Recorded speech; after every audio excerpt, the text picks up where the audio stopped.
অনেক দিন পর বেশ লাগছে বন ভ্রমণ। মাঝে মাঝে কাজের ফাঁকে এইসব জায়গায় এলে মন খুব ভালো লাগে।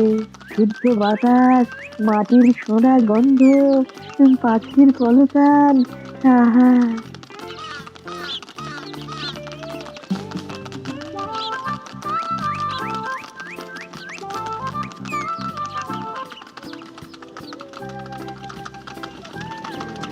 মহারাজের রথ থামছে। আমরা এইখানে বসে আজ রাজকার্য পরিচালনা করব। মন্ত্রী, তুমি ঝটপট এখানে বসার বন্দোবস্ত করে দাও। আমি এক্ষুনি ব্যবস্থা করে দিচ্ছি মহারাজ। এই এখানেই আমাদের বসার জন্য ছাউনি করে দাও। এক্ষুনি করে দিচ্ছি মন্ত্রী মশাই। এরা বসার জায়গাটা করে দিক, ততক্ষণ আমরা একটু হেঁটে আসি।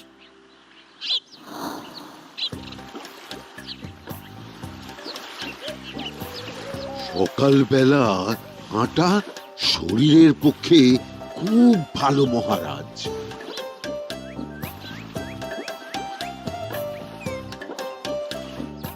আগেকার দিনে রাজা মহারাজরা এই সব বনে মৃগয়া করতে আসতেন। মৃগয়া একদম ভালো নয় মন্ত্রী। তুমি জঙ্গলে আসছো অন্য প্রাণীদের মারতে। কেন মারবে? ওরা তো তোমার কোনো ক্ষতি করেনি।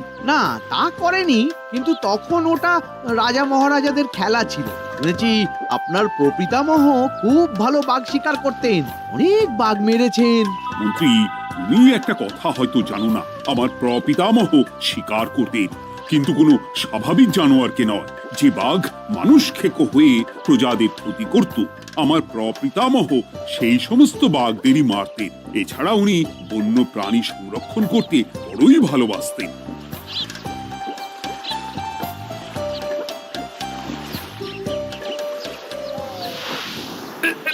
উফ, এটা আবার কি?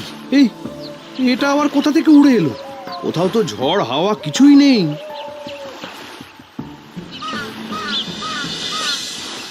একটা ধাঁধা মহারাজ, এই কাগজে লেখা। ধাঁধা? পড়ো দেখি। জোয়ার ভাটা প্রভুর খেলা, ভাটা হবে হলে বেলা। ভাটা হলেই দেখা যাবে লাল রঙের এক পাথর পাবে। নদীর ধারে গর্ত করে যত্নে সাজাই কলস ভরে। হেথায় হোথায় ছড়িয়ে যাহা, অন্ধকারে জলে তাহা। ঢুকলে চক্ষু ঝলসে যাবে, হাতের কাছে ঘন্টা পাবে। ঠিক ঘন্টা বাজলে পরে পড়বে ঝরে থরে থরে। ঘন্টা যদি হয় ভুল, যেন তুমি হারাবে কুল। ঠিক ঘন্টা চিনতে হলে নকশা দেখো চক্ষু খুলে। সিন্দুক দেওয়ালে হাত দাও, আসল ঘটনা জেনে নাও। ওরে বাবা, খুব দীর্ঘ ধাঁধা। তা মন্ত্রী, তুমি কিছু বুঝলে? এটা একটা গুপ্তধনের নকশা। এর মধ্যে গুপ্তধন কোথায় আছে তার একটা ধারণা দেওয়া আছে। গুপ্তধন? ওটা আমাকে পেতেই হবে, পেতেই হবে। দেখি দেখি, একবার কাগজটা দাও। গোপাল, কাগজটা আগে আমার হাতে দাও, দেখি ভালো করে। এখন নদীতে জোয়ার চলছে গোপাল। একটু পরেই ভাটা শুরু হবে। হ্যাঁ, ভাটা না হলে কিচ্ছু বোঝা যাবে না। এখানে স্পষ্ট লেখা আছে, ভাটা হলেই দেখা যাবে লাল রঙের এক পাথর পাবে। তার মানে আমাদের ভাটা হওয়া পর্যন্ত অপেক্ষা করতে হবে। না, সময় নষ্ট না করে ধাঁধাটার সমাধান করতে শুরু করি। ভাটা হলে একটা লাল রঙের পাথর দেখা যাবে, এই পর্যন্ত পরিষ্কার আছে। বুঝতে হবে ওর পর থেকে। পড়ো গোপাল, চলো আমরা সবাই বুদ্ধি লাগাই। নদীর ধারে গর্ত করে যত্নে সাজাই কলস ভরে। এটার অর্থ, ধাঁধাটা মাথায় বসিয়ে নিয়েছি, এবার কে কি বলবে সেটা শুনতে হবে। চলো গোপাল, আমরা ধাঁধা যেমন যেমন বলেছি তেমন তেমন ভাবেই চলি। চলুন মহারাজ, এখন আমাদের দেখতে হবে লাল পাথর। কোথায় আছে লাল পাথর? চলো চলো সবাই, চোখ কান খুলে আমরা নদীর পাড় ধরে হাঁটি। আমি একটু তফাতে হাঁটি। গুপ্তধন আমাকে একা পেতে হবে। ভাটা হলেই দেখা যাবে লাল রঙের এক পাথর পাবে। আমাকে চোখ কান খোলা রাখতে হবে। লাল পাথর, নদীর চড়ায় লাল পাথর দেখতে হবে। লাল পাথর, লাল পাথর। ওটা কি? এই তো লাল পাথর, লাল পাথর। ওরা অনেকটা এগিয়ে গেছে, ওদের আমার দিকে নজর নেই। এই সুযোগ, এই সুযোগ, একা একা গুপ্তধন নিয়ে পালাবো। আহ, এ- এ।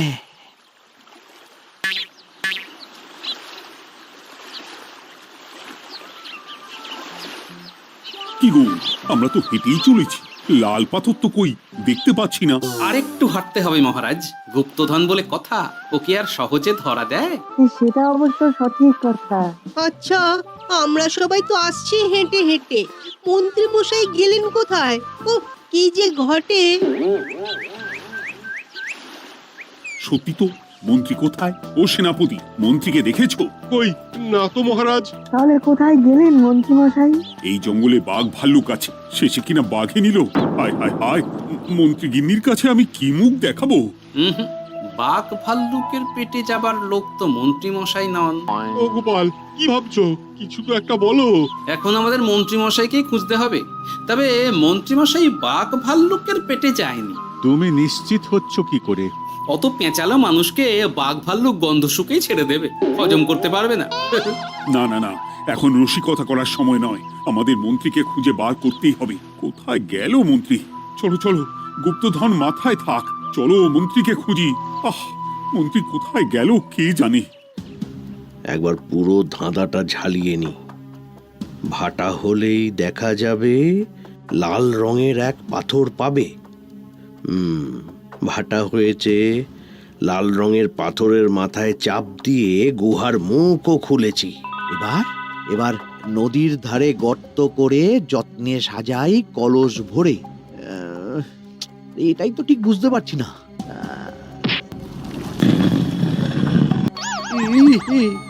এই রে, এবার কি হবে?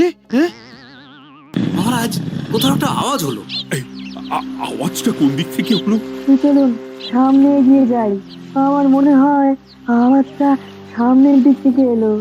আমারও তাই মনে হলো। তবে কি মন্ত্রী মশাই লাল পাথরের হদিশ পেয়ে গেছেন? আমাদের চোখে পড়লো না, অথচ মন্ত্রী মশাইয়ের চোখে পড়ে গেল। আসলে আমরা কথা বলতে বলতে গেছি, তাই নজরে পড়েনি। মন্ত্রী মশাই একা একা আমাদের পেছন পেছন আসছিলেন। উনি ইচ্ছে করেই আমাদের পেছনে পেছনে আসছিলেন। নিজে একা গুপ্তধন নিয়ে যেতে চেয়েছিলেন, এখন কোথায় আছেন কে জানে।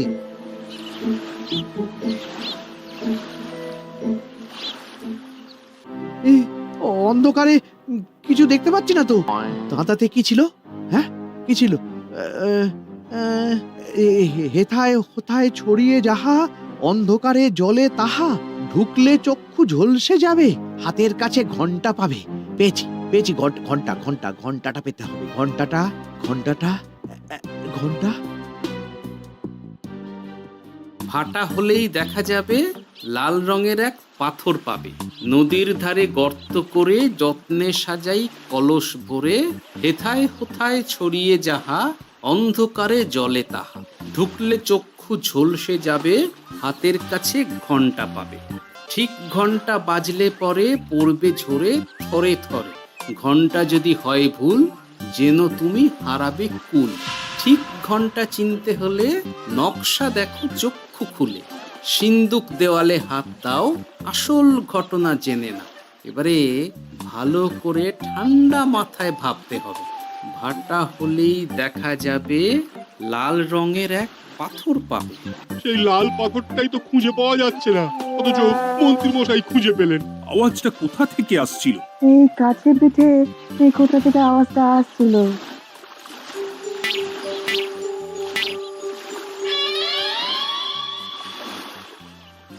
এই তো, এটাই মনে হয় সেই লাল পাথর। একটু নাড়িয়ে চাড়িয়ে দেখি তো কিছু হয় কিনা।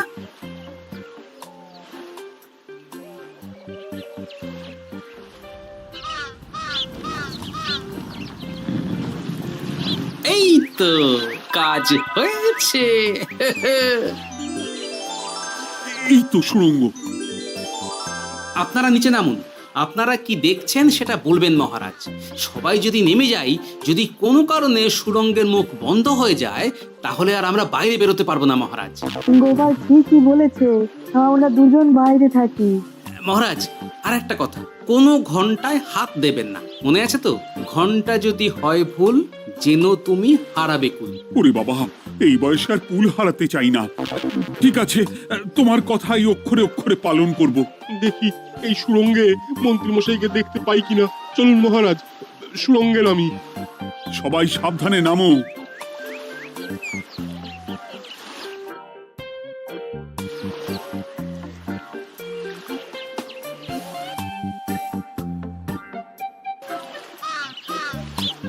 মহারাজ, ওখানে কি কি দেখতে পাচ্ছেন? ওখানে কি মন্ত্রী মশাই আছেন? না গোপাল, মন্ত্রীকে এখনো দেখতে পাইনি। শুধু আমি এখানে অজস্র পাথর দেখতে পাচ্ছি। পাথরে পাথরে ছয়লাভ, ছোট বড় অজস্র। পাথরগুলো বড় অদ্ভুত, কিরকম কিরকম মানুষ মানুষ গড়ন। লম্বা বেঁটে হরেক রকম। মানুষ মানুষ গরম, সেটা কি রকম? আর কিছু? কোনো কলসি কি দেখতে পাচ্ছেন? কলসি তো দেখতে পাচ্ছি না। মহারাজ, কলসি থাকতেই হবে, কারণ ধাঁধায় লেখা আছে নদীর ধারে যত্ন করে যত্নে সাজাই কলস ভরে। গর্তটা আসলে হলো সুড়ঙ্গ, কিন্তু কলস।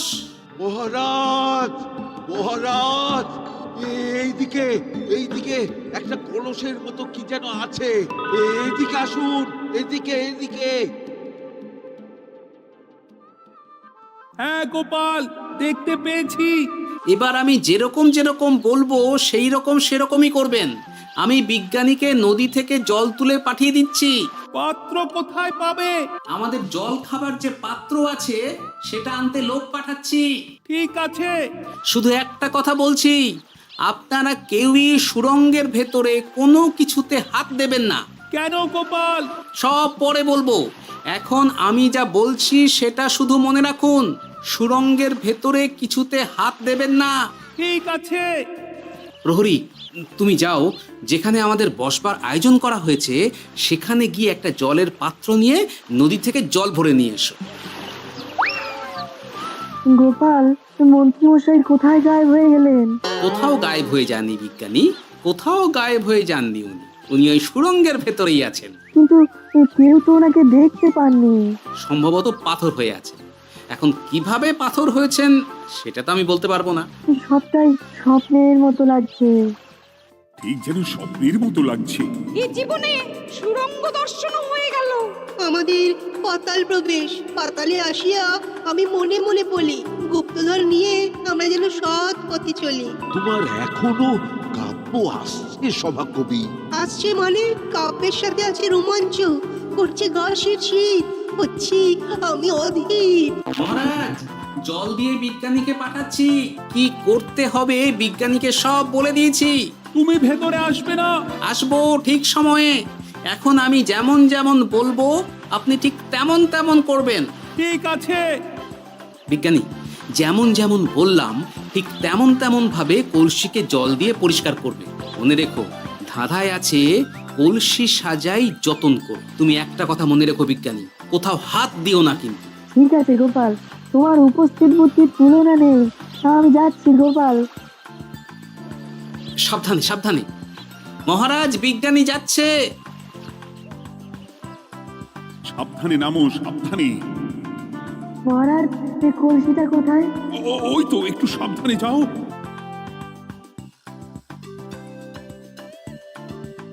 বিজ্ঞানী, কলসির দেখা পেয়েছো? পেয়েছি পেয়েছি পেয়েছি। এবারে কলসিটাকে ভালো করে জল দিয়ে ধুয়ে দাও। কলসির আলোয় সুড়ঙ্গ আলোকিত গোপাল। এরপর কি? ভালো করে দেখুন মহারাজ, কোথাও ঘন্টা দেখতে পাচ্ছেন কিনা। ঘন্টা একটা তো নয়, সার সার ঘন্টা, অনেকগুলো ঘন্টা। সাবধান, ঘন্টায় হাত দেবেন না, শুধু দেখুন।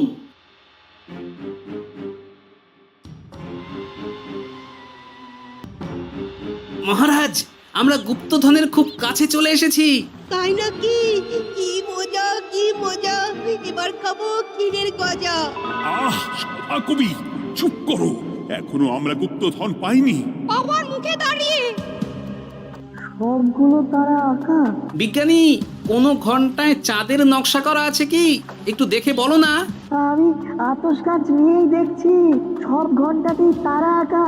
খবরদার, কোনো ঘন্টাকেই ছোঁবে না। ঠিক আছে, কোনো কিছু না ছুঁয়ে আমি দেখছি। পেয়েছি গোপাল, চাঁদ আঁকার ঘন্টা পেয়েছি। ওই ঘন্টাটা বাজাও, বাজাও।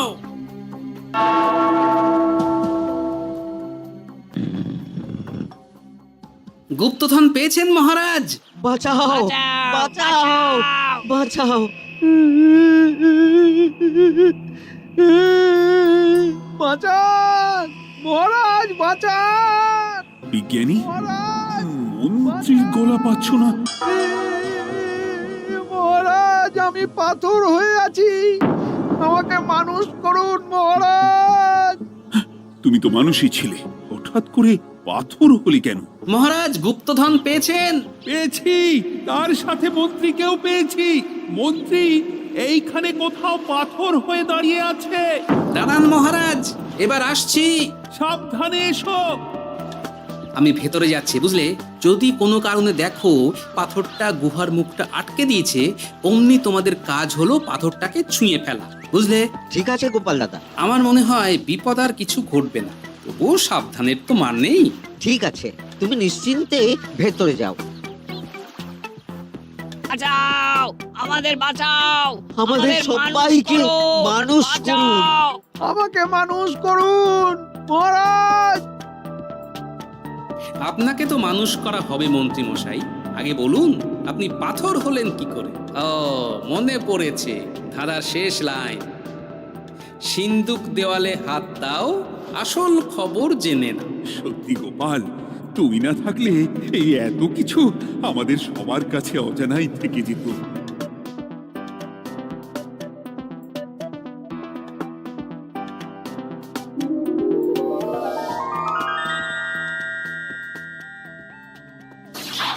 ধন্যবাদ আমাকে মুক্ত করার জন্য। আপনি কে? আমি যক্ষ। আমাকে এই ধন সম্পত্তি পাহারা দেওয়ার জন্য এক ডাকাত দলের সর্দার যক্ষ করে রেখেছিল। আমি 100 বছর ধরে এইখানে যক্ষ হয়ে আছি। আমি তোমার জন্য মুক্ত হলাম গোপাল। এই সম্পত্তি তোমার গোপাল। সম্পত্তি নিয়ে আমি কি করব? আমি এই সব সম্পত্তি মহারাজকে দান করলাম, রাজ্যের অনেক কাজ হবে। তুমি ধন্য গোপাল, তুমি ধন্য। এবার আমার যাবার সময় এসেছে, আমাকে যেতে হবে। যাবার আগে এই পাথরগুলোকে মানুষ করে যান। এরা সব লোভী। আমি আমার সীমিত ক্ষমতায় এই গুপ্তধনের ধাঁধাকে এখানে যারাই ভ্রমণ করতে আসে তাদের হাতে তুলে দিই, কিন্তু কেউ এই ধাঁধার সমাধান করতে পারে না। সবার মনে লোভ কাজ করে, এই লোভ এদেরকে পাথর করে রেখেছে। পাথর হলো কি করে? একটা মানুষ এসে বুক ভরা লোভ নিয়ে আধা পুরো না জেনে পাথরে হাত দিলেই সে পাথর হয়ে যাবে। আমাদের ভুল হয়েছে, আর লোভ করব না, আমাদের বাঁচাও। আমাকে মুক্ত করে দিন, আমার খুব ভুল হয়েছে মহারাজ, মুক্ত করে দিন আমায়। তুমি এখানে আগে এসেছিলে, তাই তো আগে এসে ভাবলে নিজেই একা একা গুপ্তধনকে হরপ করে দেবে। এদিকে তোমাকে না দেখতে পেয়ে আমাদের কত চিন্তা হচ্ছিল। যারা লোভী তারা কারো কথা ভাবে না, শুধু নিজের কথা ভাবে। আমাকে আর একটা সুযোগ দিন, আমি আর লোভ করব না মহারাজ। তোমার কথার কোনো দামই নেই। না মহারাজ, আমাকে আর একটা সুযোগ দিয়ে দেখুন, আমি আর লোভ করব না, আমাকে মানুষ করুন মহারাজ। আমাদের সবাইকে মানুষ করুন, দয়া করে মানুষ করুন। যক্ষরাজ, এদের আপনি ক্ষমা করে দিন। ঠিক আছে, তোমাদের আবার মানুষ করে দিচ্ছি।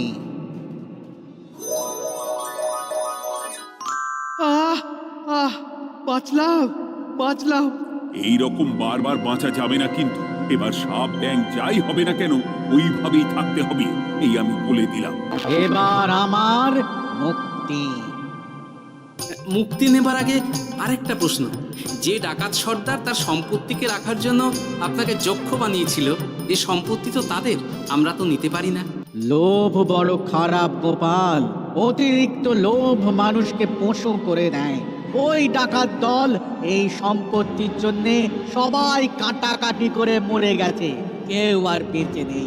সুতরাং এই সম্পত্তিতে তোমার অধিকার আছে, এই সম্পত্তি তুমি গ্রহণ করো। নিলাম আমি, কিন্তু এই সম্পত্তি মহারাজকে আমি দান করলাম।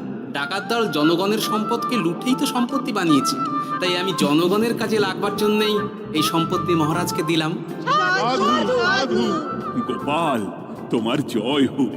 এবার তাহলে আমি যাই, তোমরা সবাই সুখে থেকো আর ভালো থেকো। গোপাল, তোমার তুলনা হয় না। তোমার ঋণ আমি কোনোদিন শোধ করতে পারবো না। তুমি কৃষ্ণনগরের জন্য যা করলে তা ইতিহাসে লেখা থাকবে। না মহারাজ, আমি এমন কিছু করিনি, এই কাজ সবাই করবে। জয় গোপালের জয়, জয় গোপালের জয়।